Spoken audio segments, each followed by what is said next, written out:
새해에는 옳은 길, 주 예수의 나라가 임하는 그 길로 항상 걸어가는 저와 여러분이 꼭 되시기를 예수님의 이름으로 축복합니다.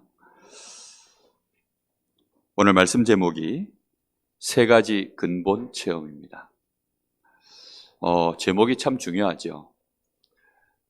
근본이라는 것은 말 그대로 모든 것의 바탕입니다.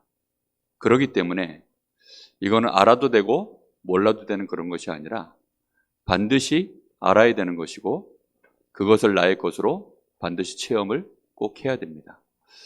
여러분 마음속에 그래서 이걸 가슴에 좀 담으시기를 바랍니다. 먼저 서론에 여러분이 항상 기억해야 될 게 하나 있습니다. 세상에 살면 우리에게는 항상 세 가지가 따라옵니다.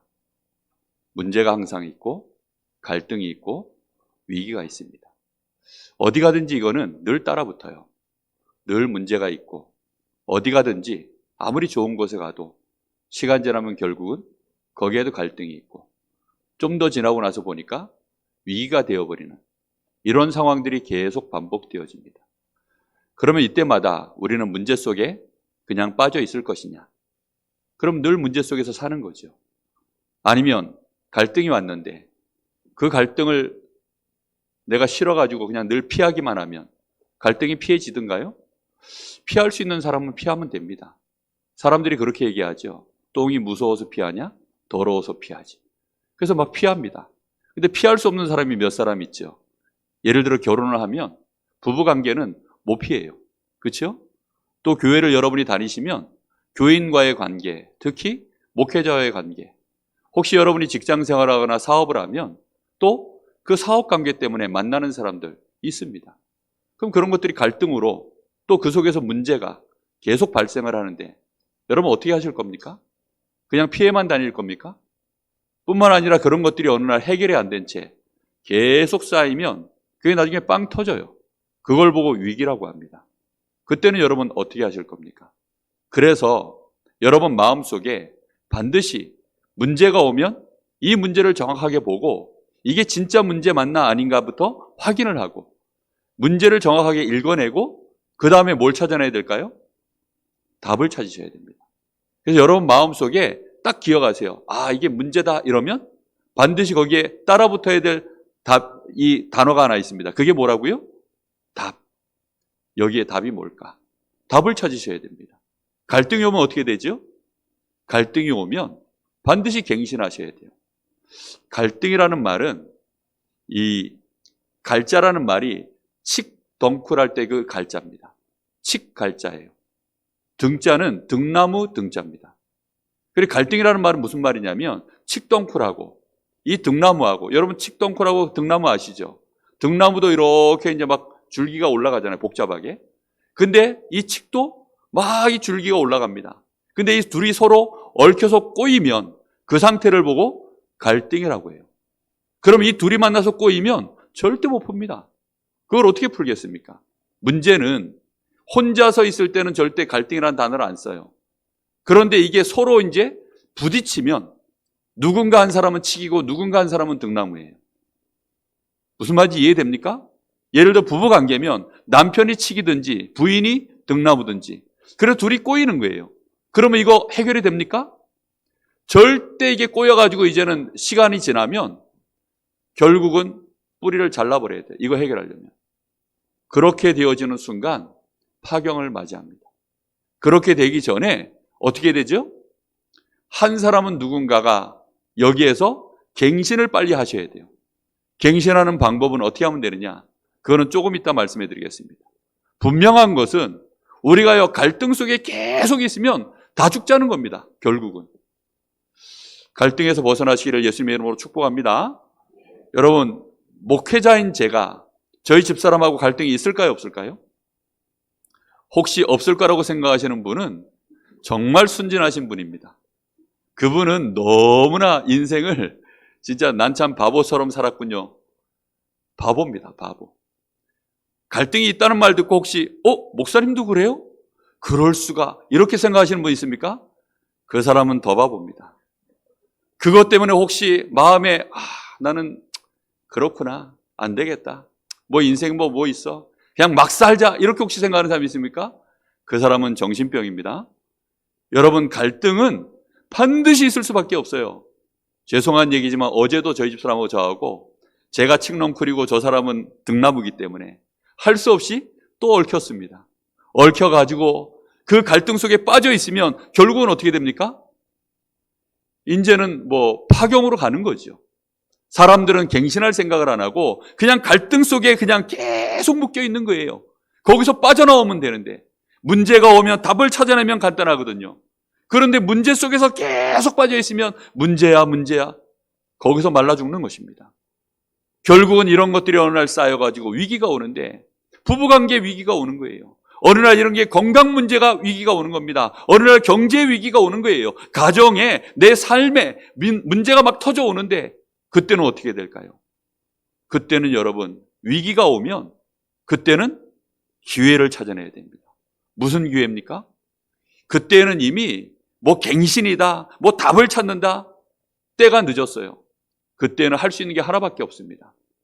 하나님께 납작 엎드리는 겁니다. 완전 기도 속으로 들어가는 거예요. 그것 외에는 답이 없어요. 교회 나오시는 분들 중에 보면 새벽 예배 생전 안 나오시던 분들이 어느 날 갑자기 새벽 예배를 나오세요. 왜 나오나 가만 보니까 위기가 왔어요. 건강에 위기가 왔든지 갑자기 몸에 뭐 큰 병이 왔든지 아니면 도무지 해결할 수 없는 경제 문제가 왔든지 아니면 인간관계 문제가 왔든지 그래서요 생전 안 오신 분들이 새벽 기도로 오시는 거예요. 그래서 새벽 기도 안 오시는 분들이 갑자기 교회에 오시면 걱정이 슬 됩니다. 저분이 도대체 무슨 위기를 만났나. 그러면요 걱정이 돼서 이제 기도해요. 그러다 어느 날인가 싱글싱글 교회 낮에 예배에 왔는데 얼굴이 웃어요. 아 이제 새벽 예배 안 오시겠구나. 금방 합니다. 분명히 그렇게 되거든요. 그런데요 교회 찾아오시는 분들 중에도 또 대부분이 이런 문제와 갈등과 위기를 만나가지고 교회나 한번 가봐야 되겠다. 그렇게 해서 오시는 분들이 있습니다. 혹시 그렇게 오신 분이 있으면 잘 오셨습니다. 제대로 찾아오셨어요. 우리 인생 속에 진짜 문제가 왔을 때, 진짜 위기가 왔을 때 그때는 하나님을 만날 수 있는 최고의 기회인 줄로 믿습니다. 우리가 혹시 위기가 오고 어려움이 오면 그 속에서 하나님 앞에 내가 진짜로 기도 속으로 들어갈 수 있는 최고의 기회를 맞이한 것입니다. 여러분 이런 답들을 계속 내가 답을 찾아내고 갱신을 하고 내가 정말로 이때마다 기회로 삼기 시작하면 그것이 내가 올해 우리에게 펴어 주신 말씀처럼 복음화, 보좌화, 내가 제자와의 응답을 누리는 24의 발판으로 만들어지는 것입니다. 자, 그래서 오늘 여러분들이 세 가지 근본을 체험하기 시작하면 사실상 문제와 이 갈등과 위기에서 쉽게 벗어날 수 있습니다. 우리가 이런 문제들 속에 계속 빠지고 우리도 모르는 사이에 갈등 속에서 헤매고 결국은 그게 위기가 돼서 인생이 망하는 이런 속에서 우리가 빨리 벗어날 수 있는 첫 번째 체험해야 될 게 뭐냐면 사도행전 1장 1절 데오빌로여 내가 먼저 쓴 글에는 이 사도행전은 누가라는 사람이 기록한 것입니다. 누가가 기록한 먼저 쓴 글이 뭐냐면 누가복음이에요. 그 누가복음의 내용이 뭐죠? 예수님이 바로 그리스도라는 것입니다. 그리스도를 하나님이 약속하셨는데 우리가 죄 가운데 이 인생의 사단의 손아귀에 붙잡혀가지고 하나님을 완전히 떠나서 하나님 모르고 살던 내가 그 하나님을 만날 수 있도록 하나님이 길을 여셨는데 그분이 바로 그리스도시다. 하나님이 그리스도를 약속하셨는데 그 그리스도로 오신 분이 바로 예수님이라는 내용을 증명해서 기록한 내용이 누가복음입니다. 그래서 여러분들이 빨리 체험하셔야 돼요. 예수가 그리스도라는 사실. 여러분 그리스도는 모든 문제 해결자라는 이 축복을 여러분 반드시 체험하셔야 됩니다. 그럼 어떻게 체험합니까?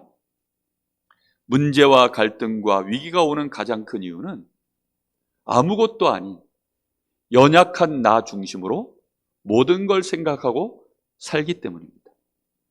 여러분 우리 사람이 정말로 대단합니까? 대단한 것 같지만 몇 코풀만 벗어나 들어가 보면 똑같아요. 결국은 그 사람이나 이 사람이나 똑같아요. 세상 말로 그놈이 그놈입니다. 사람들은 옆집 남편이 멋있어 보이죠. 사람들이 그러더라고요. 목사님하고 사니까 사모님은 좋으시겠어요? 네? 정말 목사님하고 사니까 사모님은 좋으시겠어요? 그렇게 얘기하시는 분들이 많아요. 심지어 어떤 분은 그러더라고요. 목사 남편 잘 만나가지고 고생도 안 하고 행복한 줄 알아 이러면서 누가 그랬다 그러더라고요. 욕을 하면서. 저희 집사람한테 물어보세요. 과연 그런지. 정답이 하나 있습니다. 네가 한번 데리고 살아봐. 그러면 똑같아요. 결국은 수준이 똑같습니다. 인간은 다 나중심이에요. 결국은 나중심입니다. 창세기 3장에 이 나중심의 첫 사건이 벌어졌는데 마귀가 와서 속인 겁니다. 네가 하나님처럼 될 수 있어. 하나님처럼 된다는 말보다 더 마음속에 와닿은 게 뭐냐면 너가 바로 네가 하나님처럼 될 수 있어. 그 말 한마디예요. 인간이요 흔들린 거예요. 인간은 하나님의 형상으로 만들어졌기 때문에 절대로 하나님 떠나서는 못 삽니다. 하나님 중심으로 인생은 살도록 되어 있어요. 물고기는 어떤 경우에도 아무리 훌륭해도 물 떠나 살 수 있습니까? 물고기는 물 중심으로 살아야 돼요. 그렇죠? 새는 하늘을 나는 것 중심으로, 짐승은 들을 나는 것으로, 들을 기는 것으로, 나무는 어디예요? 땅에 뿌리 박고 그렇게 생을 살아가는 것입니다. 우리 사람은 하나님 형상으로 만들어졌기 때문에 하나님 중심으로 살아야 되는데 우리 인생이 어느 날 나 중심으로 인생을 살기 시작한 거예요. 나 중심으로 사는 줄 알았는데 시간 지나고 나서 보니까 창세기 6장에 무슨 얘기를 합니까? 결국은 네피림. 네피림이라는 말이 뭐지요? 사단 중심 됐다 이 말입니다. 내 인생이 내가 주인인 줄 알고 내 마음대로 인생을 살면 될 줄 알았는데 알고 봤더니 사단에게 속아서 내가 생각하는 것이 항상 죄악 중에 있고 그 계획하는 것이 항상 악할 뿐이면 이런 상황 속으로 빠지는 것입니다. 못 배워서 그럴까요? 못 가져서 그럴까요? 아닙니다. 나도 모르는 사이에 나 중심으로 가면 결국은 사단에게 속게 되어 있고 이 세상 속에서 나도 모르게 문제 속에 빠지게 되어 있고 또다시 갈등 속에 묶이게 되어 있고 어쩔 수 없이 위기 속에 빠지는 것입니다. 그래서 사람들은 힘을 원해요. 성공하기를 원합니다. 근간에 베스트셀러 하나가 나온 게 있죠. 아들아 돈에 대해서 공부해라. 제목이 그거였던 것 같아요. 돈을 공부해라 아들아. 뭐 이런 제목이었던 것 같아요. 그 책이 나오자마자 몇 달 안 지나서 5만 권이 팔렸답니다. 이 사람이 대기업에서 오랫동안 한 25년 직장 생활하다가 어느 날 이제 직장에서 통보가 온 겁니다.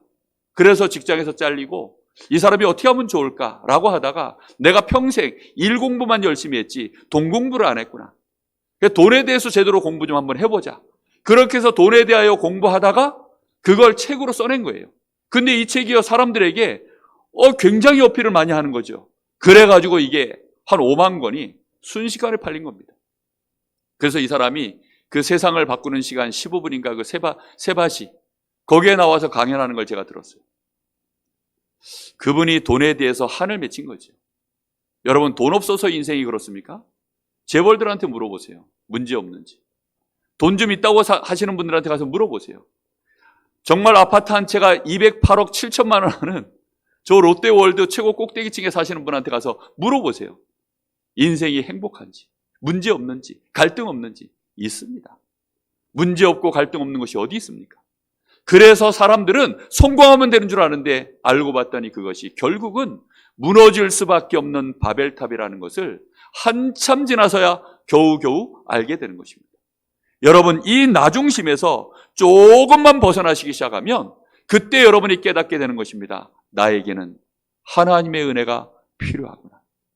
인생은 정말로 하나님 없이는 안 되는구나. 내 마음대로 내 뜻대로 살면 되는 줄 알았는데 결국은 내가 이렇게도 연약하구나. 여러분 문제 당해보니까 여러분이 얼마만큼 연약한지 아시겠죠? 저는 제가요 얼마나 이상한 인간인지를 결혼해서 알았다니까요. 그 전까지는 몰랐어요. 저희 어머니는 저보고 평생을 우리 아들이 최고야. 우리 아들 잘생겼어. 너는 앞에만 서면 왜 이렇게 많은 아이들이 서 있는데도 너 얼굴만 제일 잘생겼냐. 저희 어머니가 저에게 평생 하셨던 말씀이에요. 그래서 제가 엄청 잘생긴 줄 알았어요.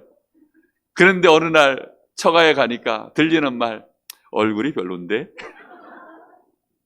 그런 얘기를 제가 듣고요. 이상하다. 결혼을 딱 했는데 저희 집사람이 당신은 왜 그래? 어느 날 저보고요. 왜 그래라고 하는데 내가 뭘 이랬더니 평생을 제가 했던 질문입니다. 내가 뭘? 알고 봤더니요, 끊임없이 저한테요, 당신은 왜 그래라고 하는데, 끊임없이 저는 내가 뭘? 그렇게 하다가요, 갈등이 풀리질 않는 거예요. 결국은 그것 때문에 또 상처 주고, 어느 날 제가 알게 된 것입니다. 내가 너무 이상한 인간이고, 내가 너무나도 연약한 인간이고, 나라는 사람이 가지고 있는 이 기준 자체가 너무 편협하고 좁고, 그러다 보니까 이 편협하고 좁은 것이 이게 날카로워져 가지고 내 옆 사람을 나도 모르게 찌르고 살았구나. 그걸 진짜 발견하기까지가 오래 걸렸습니다. 여러분은 어떠십니까? 여러분, 하나님의 은혜 없이 우리가 진짜 가정생활, 내 경제생활, 내 인생 될까요? 그래서 하나님이 우리에게 그 모든 것에서 당장 빠져나올 수 있도록 우리에게 길을 여신 것입니다. 그걸 보고 구원이라고 하는데, 구원자 되신 그리스도. 나 중심에서 조금만 벗어나서 나는 그리스도가 필요합니다. 주여 나를 불쌍히 여기시고 나에게 은혜를 주십시오. 그 기도하는데 하나님이 우리에게 그리스도를 체험케 하시는 것입니다. 그 갈등과 위기와 문제에서 하나님이 나를 벗어나게 만들어버리는 거예요. 이걸 구원이라고 합니다. 종교는 뭔지 아세요? 종교는 네가 바꾸라는 거예요. 네 열심으로 해보라는 겁니다. 그래서 네가 열심히 인생을 다시 돌을 닦고 욕심 버리고 정말로 많은 수고와 노력을 해서 바꾸라는 겁니다. 근데 복음은 뭔지 압니까? 하나님이 내가 그리스도를 붙잡는데 그 그리스도가 내 인생의 정답이 돼요. 이 그리스도가 나를 갱신시킵니다. 이 그리스도가 나를 위기에서 빠져나오도록 기회의 문을 열어버리는 겁니다. 여러분, 이 그리스도를 꼭 체험할 수 있기를 예수님의 이름으로 축복합니다. 여러분, 그리스도의 이름으로 기도를 시작하세요. 그리스도는 모든 문제 해결입니다. 여러분 집에 불 나면 여러분 기도 번호가 하나 있죠. 기도 번호가 뭐지요? 119입니다. 그렇죠? 여러분 교통사고가 나거나 여러분 문제, 사건, 혹시 집안에 도둑이 들어오거나 이러면 여러분 그 문제 해결하는 번호가 하나 있죠. 그게 뭐지요? 112입니다. 이거는 국번 없이 어디든지 전국에서 112, 119 누르면 바로 연결이 되어져요. 우리가 하나님께 내 문제를 해결받고 이 갈등에서 벗어나고 내 위기에서 완전히 승리하는 답, 그 답이 그리스도 이름으로 하나님 앞에 구하면 되는 줄로 믿습니다. 그러면 거기에서 내가 응답이 와요.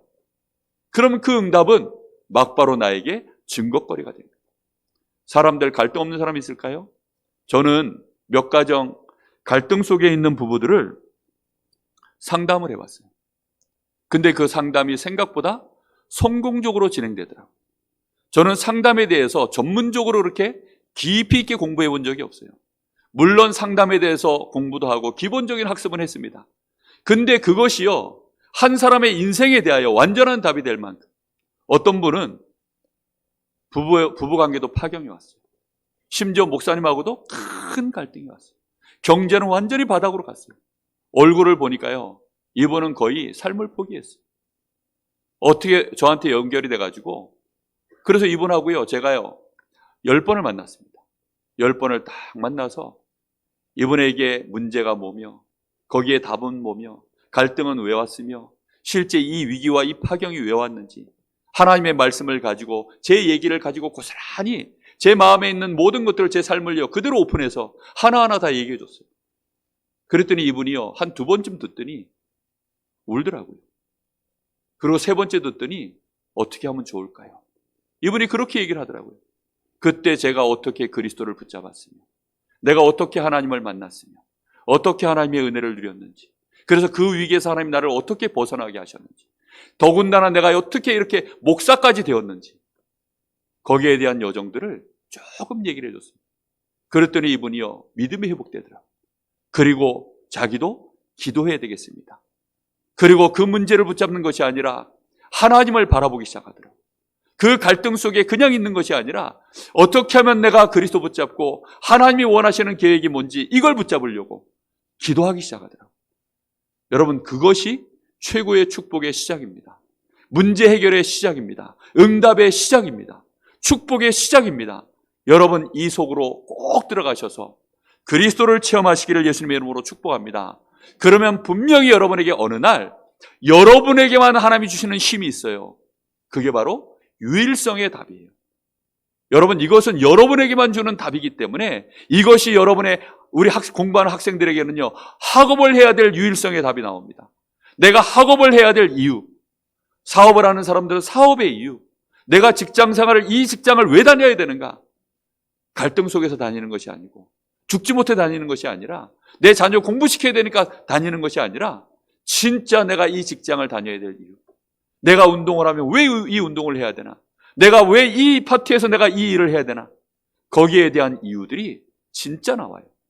그때부터 그 사람에게는 유일성의 응답이 시작되어지는 것입니다. 이 응답까지 꼭 체험하시기를 예수님의 이름으로 축복합니다. 두 번째 체험해야 될 게 있어요. 그게 뭐냐면 하나님의 나라입니다. 예수님이 말씀하십니다. 너희는 기도할 때에 하늘에 계신 우리 아버지여, 이름이 거룩히 여김을 받으시오며 나라가 임하옵시며 뜻이 하늘에서 이룬 것처럼 땅에서도 이루어지도록 기도해라. 주기도문에 나와 있는 내용이죠. 하나님의 나라가 임하는 방법이 뭔지 아세요? 하나님의 뜻이 이 땅에 이루어지는 것이 하나님의 나라입니다. 여러분, 그 축복을 우리의 기준으로 딱 삼아야 돼요. 우리가 언제 하나님의 나라가 임하는 축복을 누리느냐?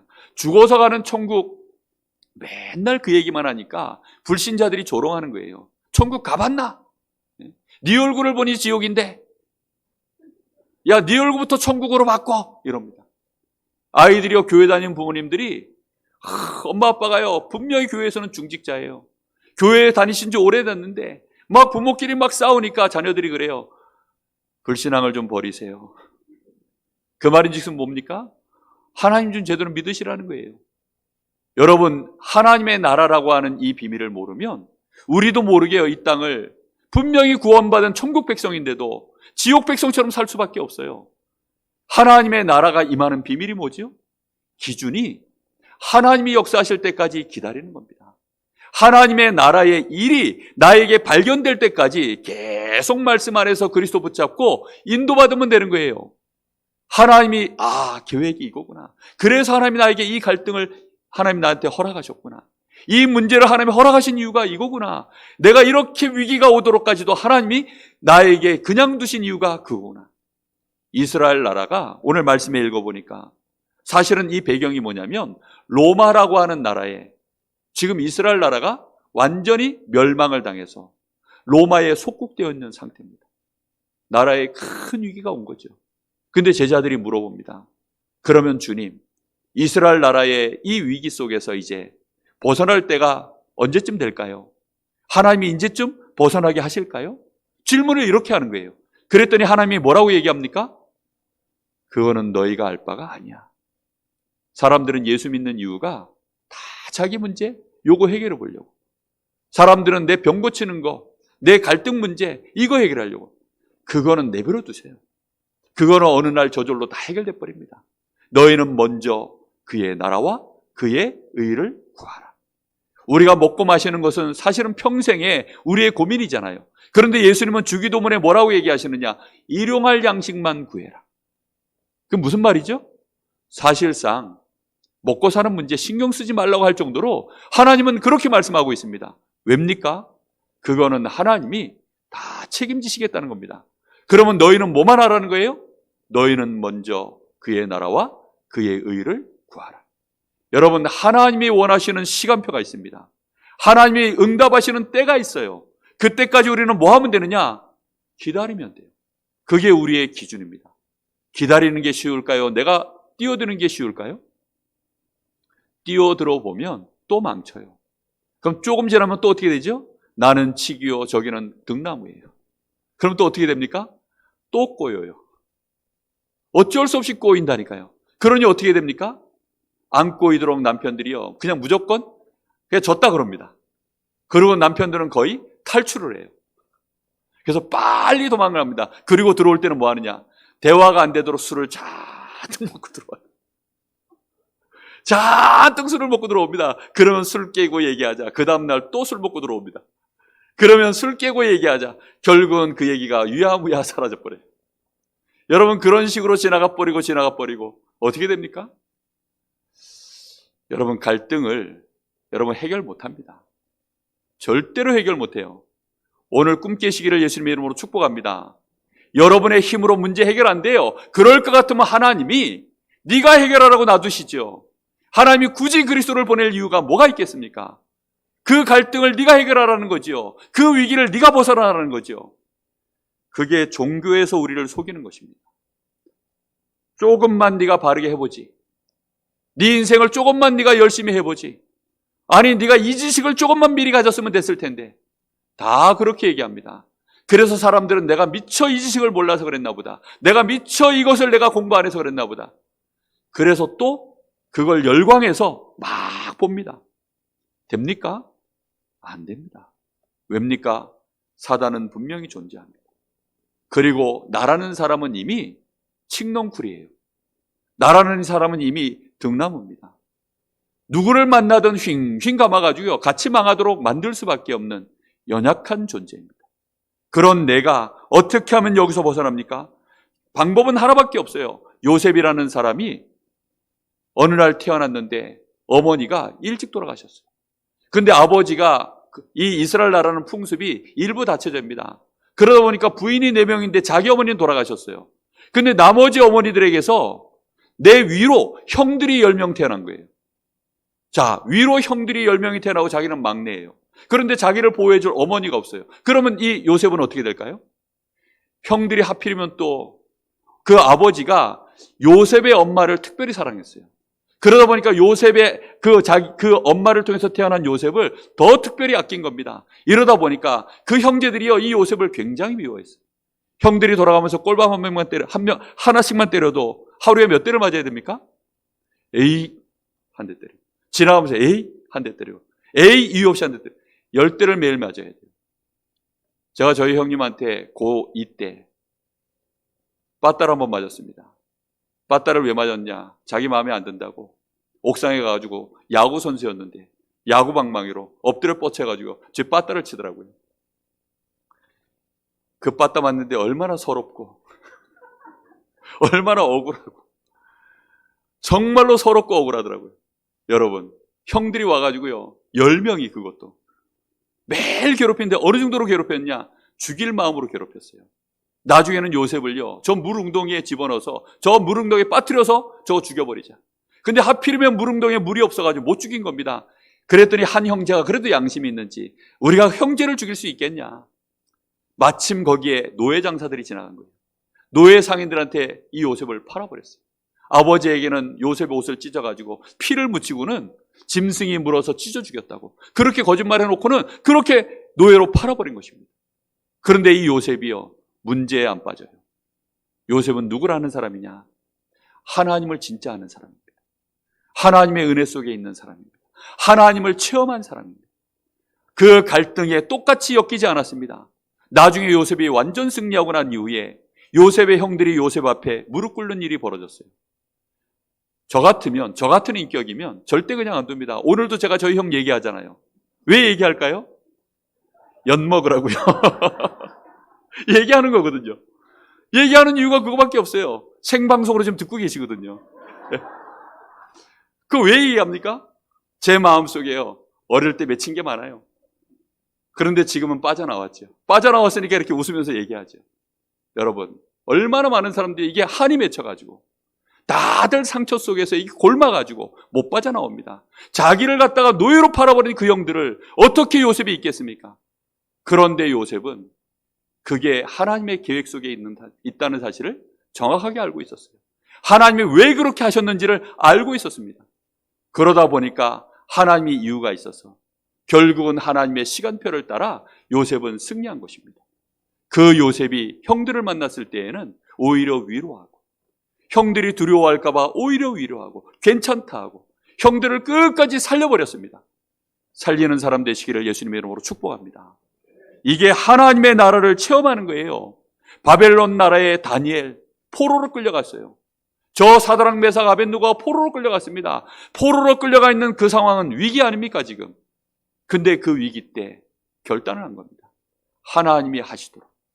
더 이상 우상 숭배하거나 불신앙 이런 거 안 하겠다. 세상 방법 안 쓰겠다. 진짜 하나님 바라보겠다. 뜻을 딱 정한 겁니다.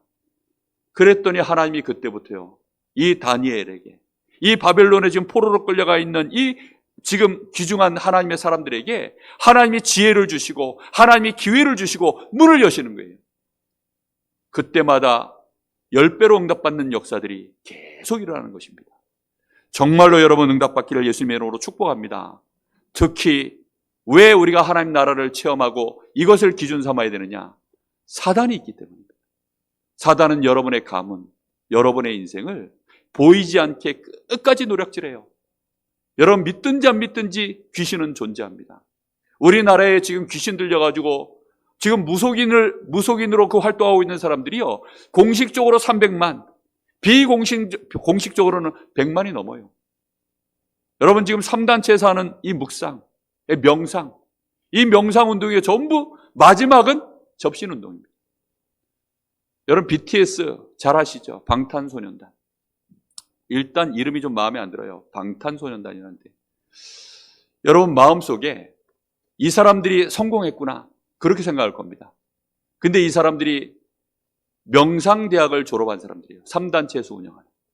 명상대학을 졸업하고 완전히 그 신의 힘을 빌려가지고 그렇게 해서 많은 노래글들을 쓰고 그걸로 요즘 전 세계를 장악하고 있는 거예요. 여러분 거기서 여러분 쉽게 이겨낼 수 있겠습니까? 여러분 아시는 스티브 잡스,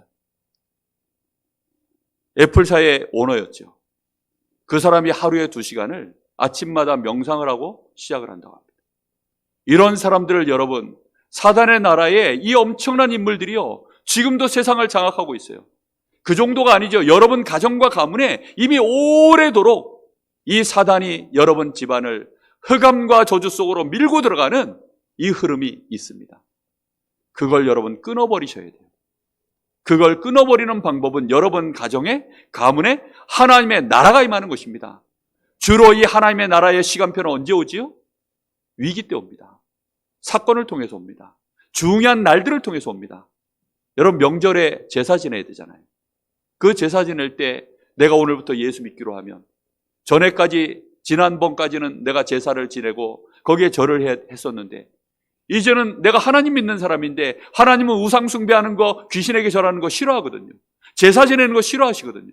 그럼 나는 하나님 자녀인데 내가 이거를 안 믿어야 되는데 어찌하면 좋을까? 그때 하나님이 역사하셔요. 내가 하나님 믿기로 작정할 때, 내가 세상 방법 안 쓰기로 작정할 때, 내가 진짜 하나님을 믿기로 내가 작정해서 이때 선택을 하나님께 내가 할 수밖에 없는 시간표가 왔을 때, 그때 하나님은 하나님의 나라를 이루시도록 하늘 군대를 동원하시는 줄로 믿습니다. 바쁘시면 하나님이 직접 성령으로 비상사역을 하시는 줄로 믿습니다.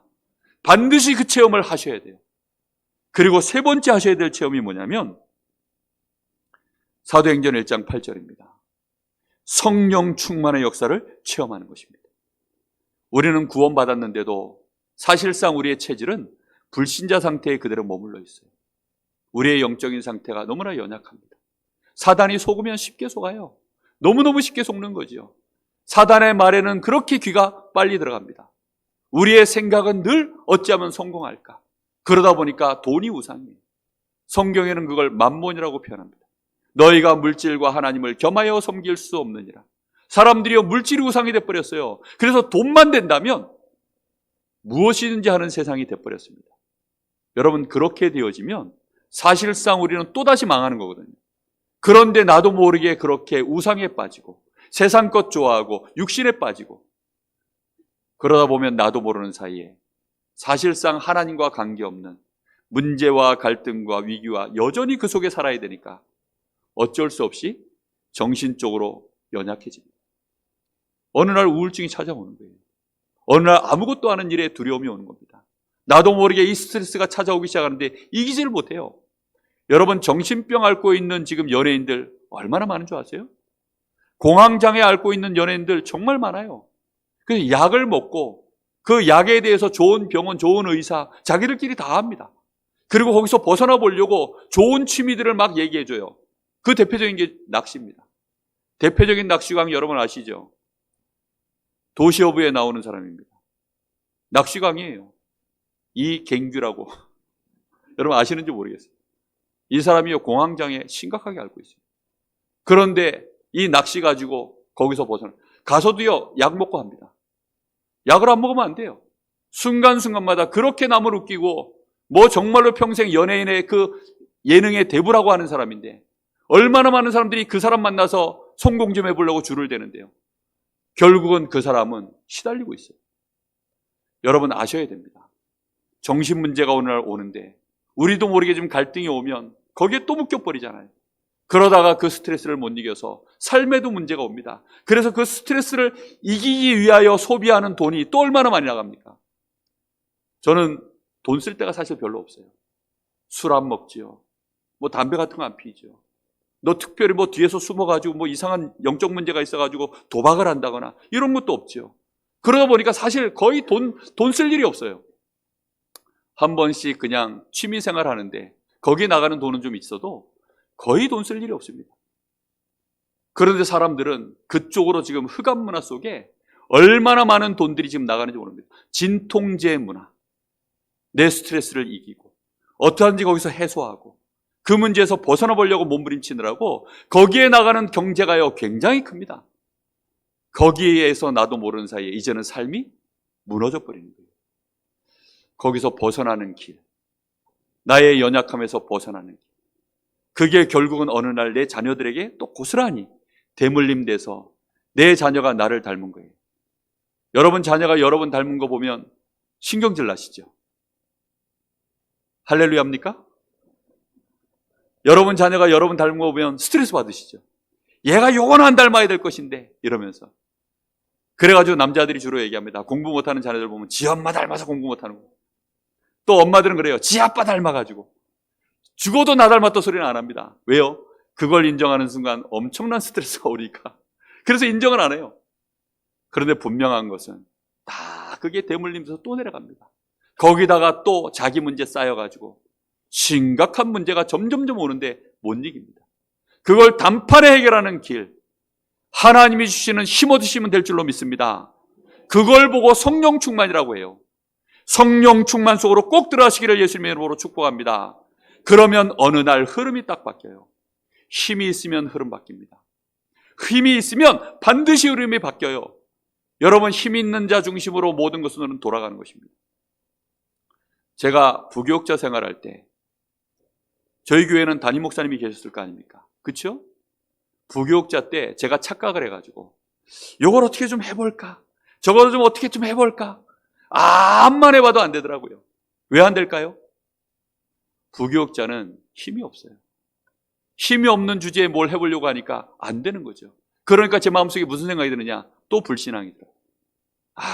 이거는 안 되는 거구나. 나라는 사람은 안 되는가 보구나. 나는 도저히 못하는 사람인가 보구나.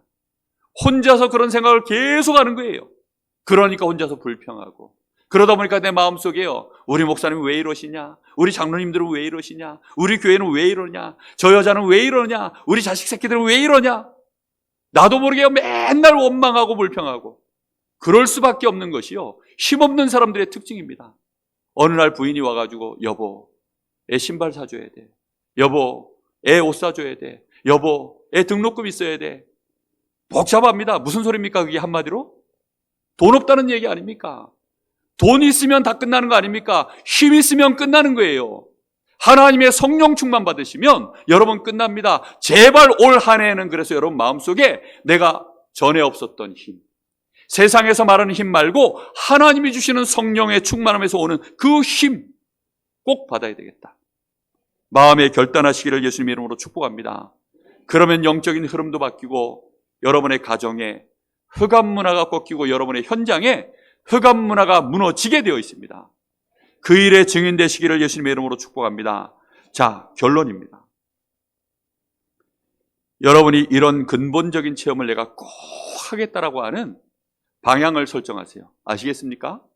송구역 예배 때 방향 설정해야 될 이유에 대해서 얘기했죠. 여기서 여러분이 저 북쪽으로 차 대놓고 달리기 시작하면 무조건 어디가 나온다고요? 북한 나옵니다. 그렇죠? 북한 들어가시면 그때부터 이제 인생 꼬이는 겁니다. 계속 어려워져요. 아무리 훌륭한 사람이라도 그쪽으로 방향 틀고 가면 인생 어려워지는 것입니다. 그렇죠?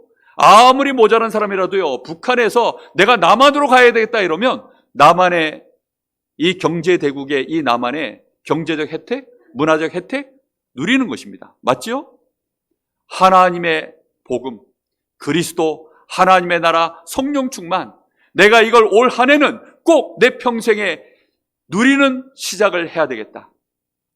그렇게 여러분 방향을 딱 잡으시고 지금부터 여러분 근본적인 힘 회복하는 기도를 시작하세요. 근본적인 힘은 어디서 나오죠? 생명입니다. 생명. 생명은 딱 두 가지입니다. 육신의 생명이 있고 영의 생명이 있습니다. 육신의 생명은 호흡에서 이루어집니다. 그래서 여러분 호흡을 천천히 하세요. 천천히 눈을 감고 호흡을 들이쉬시고 천천히 내뱉는 시간을 아침에 10분, 밤에 자기 전에 10분 꼭 해보세요. 눈 감고 천천히 들이쉬세요. 눈 감고 천천히 내뱉으세요. 그렇게 하면 어디가 살아나느냐? 뇌가 살아나요. 뇌가 힘을 얻습니다. 그러면 여러분들이 갈등이 왔을 때 이게 갈등이구나 단어가 생각날 거예요.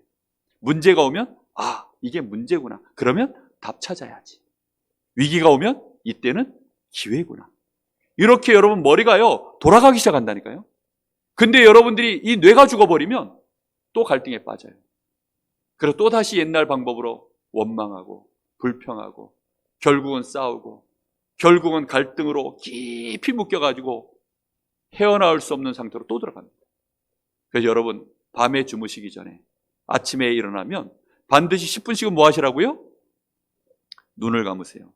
아시겠죠? 그리고 숨은 늘 쉬는데요 천천히 쉬어보세요.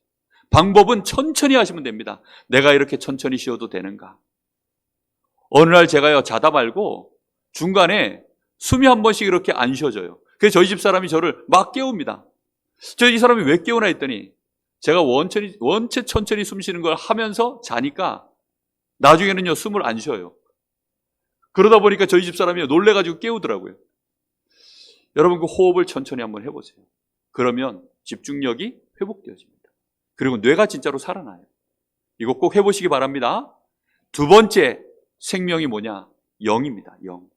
영을 살리는 방법은 기도입니다. 하나님을 바라보는 게 기도죠.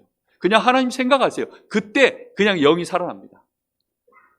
눈을 딱 감고 천천히 오면서 하나님 나에게 성령 충만 주옵소서. 요걸 보고 호흡 기도라고 합니다. 아침에 눈 뜨시거든 딱 10분만이라도 밤에 주무실 때 딱 10분만이라도 10분 생각보다 깁니다. 해봤더니 못하겠다. 그러면 죄송합니다. 1분으로 줄이세요. 아시겠습니까? 1분으로 줄이세요. 그럼 2번밖에 못할 겁니다. 조금 천천히 해보면 1번밖에 못할 겁니다. 내뱉고 들이쉬고. 중요한 건 뭐냐? 지속. 아시겠습니까? 올 한 해에는 뭐 담배 끊어야 되겠다. 술 끊어야 되겠다. 뭐 공부 좀 내가 제대로 해봐야 되겠다. 사업 좀 제대로. 이런 거 되게 어려운 거잖아요. 그런 거 그만 계획 잡으시고 올해는 눈 감고 1분이라도 호흡하면서 기도해보자. 그 속에 모든 갱신의 답이, 그 속에 모든 하나님의 기회가, 그 속에서 하나님이 우리에게 축복하시는 응답이 시작되어질 줄로 믿습니다. 꼭 이 축복을 여러분 올 한 해 실천하셔서 응답의 주역 되시기를 예수님의 이름으로 축복합니다. 기도하겠습니다.